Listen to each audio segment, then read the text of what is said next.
Okay, here we are out in the shop, ready to go to work. You can see I've got my pattern here. I've also got my wood, and I've got to cut it. According to my plan, it's 1.25 inches there, so let's move over to the table saw, and we'll cut a bunch of strips that are 1.25 inches wide.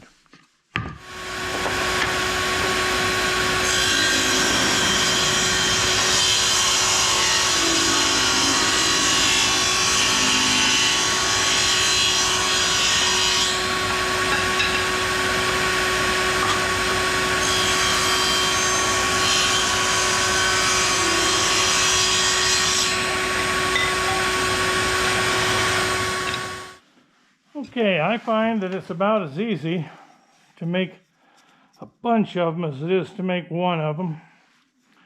So I'll go ahead and I'll mark.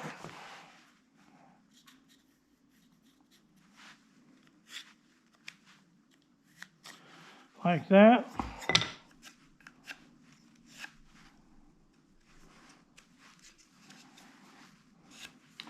Now we're going to cut that off with the chop saw, but we're going to do these both of them with the table saw. I'll show you that in just a second. Okay, I've got, it looks like 7 of them cut out.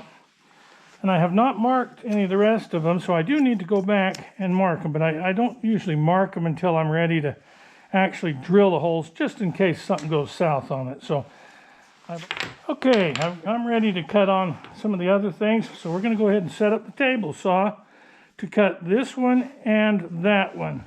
Obviously that's an angle. We'll measure that angle. 15 degrees is what it says it is. It appears like that's the case. So we'll go set the table saw up first for 15 degrees. Okay, hopefully we're set at the right distance. We are going to cut it on this side of the fence, straight through. That will require the use of a fence, like this, so that we don't lose a finger. So let's go ahead and cut all of those.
Okay, with all of those cut, now we're ready to cut the other one, the vertical section. We'll do it exactly the same way.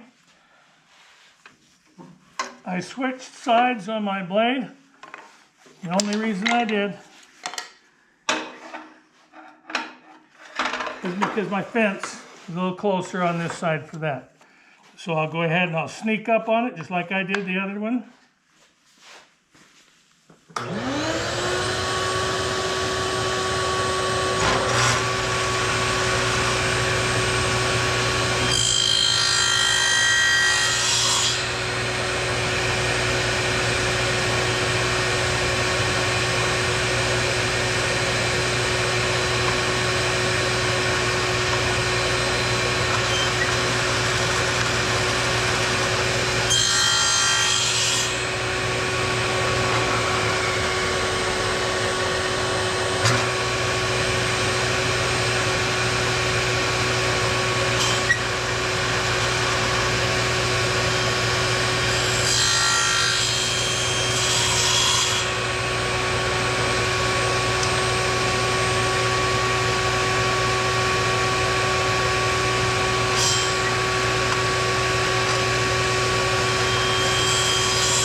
Now, all of those looked really good, but I've still got this one right here to cut. And rather than running a risk of getting my fingers in it right there, this is underneath the tractor anyway, so I'm going to do that on the bandsaw.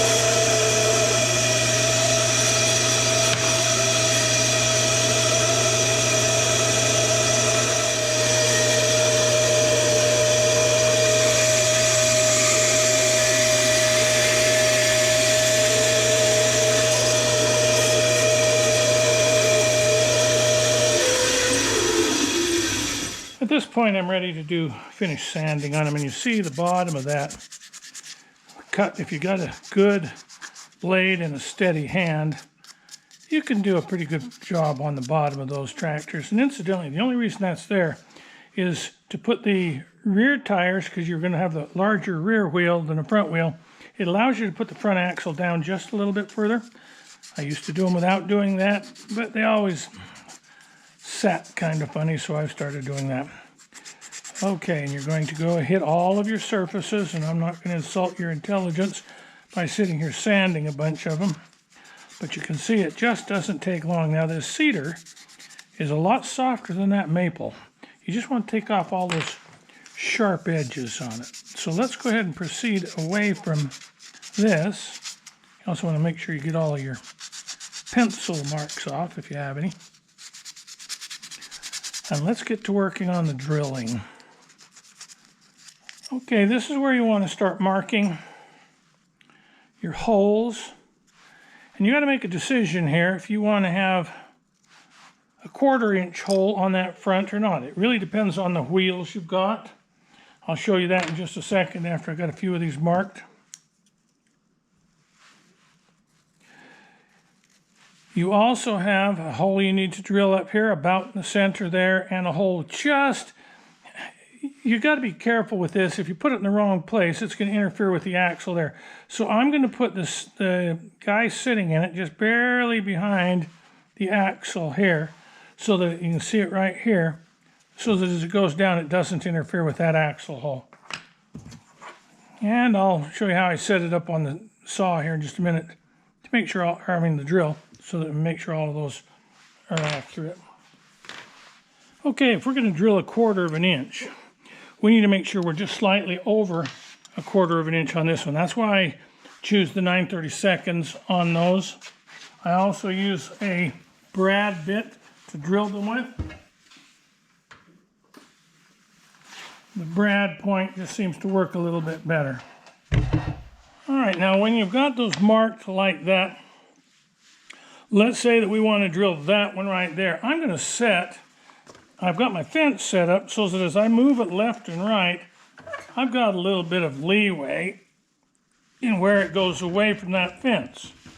So if I drill those right there, every one of those holes are going to be the same. And also, I'm going to set my stop on my drill so that the point of the brad just barely goes through. And I'll show you why when I drill the first one.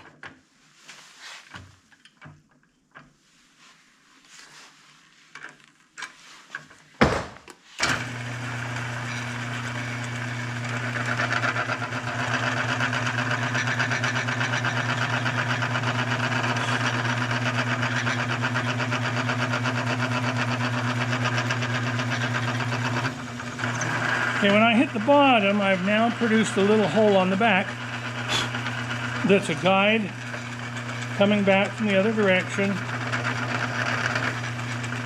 Then I also make sure I run it up and down like that so that I get a good hole that's inside there. So when I put my 1/4 inch dowel rod through there, I have a little bit of play. So I'm going to go ahead and drill all the rest of these, then we'll move to the front.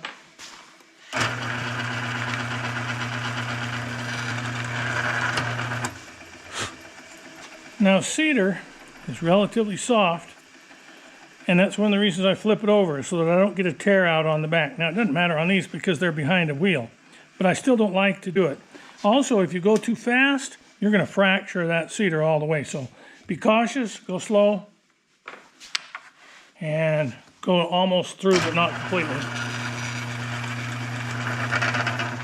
All right, once you've got your rear axles done, I'm going to check this out. I've got 7/32 holes for my driver, so I'm going to cut a 13/64 drill so that it can sit in. That way I have to force it in. I still glue it, but I want it to be a tight fit.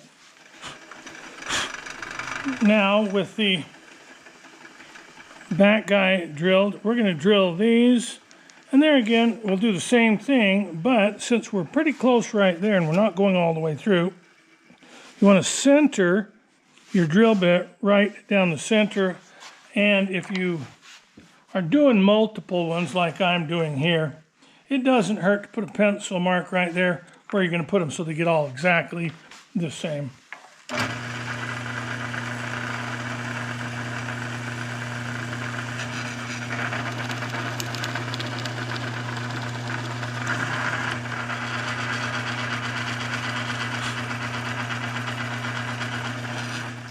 All right, this is where we have to make a decision on the wheels and what we actually like. Do you want round ones or do you want square ones? If I take the round ones and I put them on the back,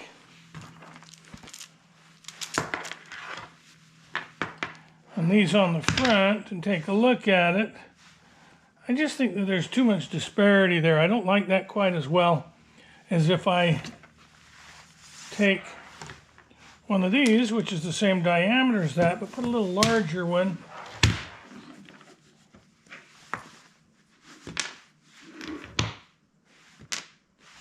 I like that. That's a little better. I would prefer this size of wheel here, but unfortunately, I just had to order some more because I'm completely out of them. So, we're going to go ahead and take, and I'll show you how we make the measurements. If I'm going to do this is also 1/4 of an inch. Had I chose these wheels, I'd have had to drill the front wheels a little different size. That's one of the reasons I didn't drill it yet. But now that I know I'm going to use 1/4 inch on front and back, I'll go back and I'll re-drill the fronts on these. All right, once we're done sanding, we've got the holes drilled, we're ready to now start assembling it. Now, if you cut them tight enough, you don't really need to add a little bit of glue here, but I'm going to anyway. And start assembling them, try to keep the mess to a minimum.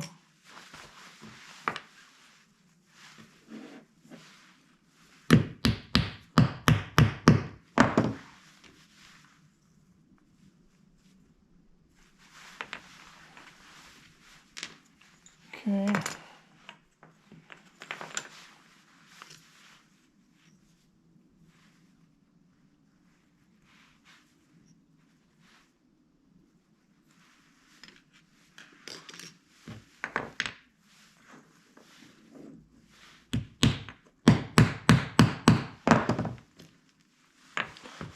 Okay, now once we've got the people put on, we're ready to go ahead and put the wheels on.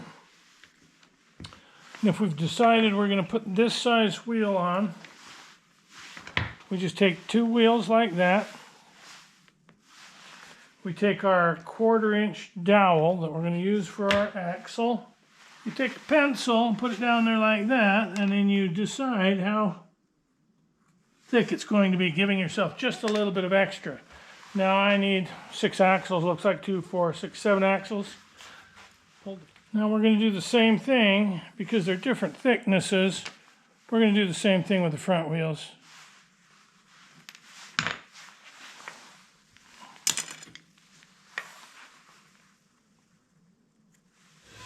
Alright, the only thing we've got to do now is final assembly. And if you've checked and got your dowel pins slightly larger, you can actually just go ahead and force them in like that, and they will hold. But sometimes, if they're not quite tight enough, I'll take a dab of super glue and put it right there.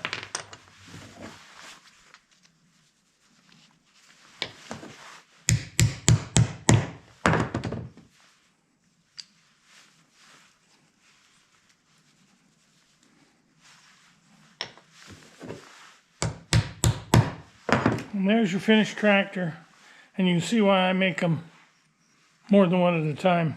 The only thing I have left to do with that is go ahead and hit a little bit of lacquer on it, and I'll show you when they're dried, mainly because I really like working with this cedar because it just makes such a gorgeous little toy.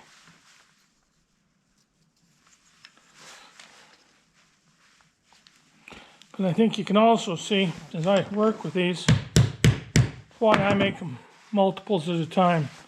It's so fast to assemble them, it just doesn't take long. Then I'll have a whole bunch to give away. Let me go spray these, I'll be right back. And I think, as you can see, the maple doesn't change a lot when you hit it with lacquer, but the cedar just really pops. Good looking little toys. Anyway, there you go. You can go back to how I showed you to copy that pattern off, print it off, and make them. It is really nice to be able to make the patterns the way that I showed you. I've got several of my older patterns for trains, etc. But I like using that burner. In fact,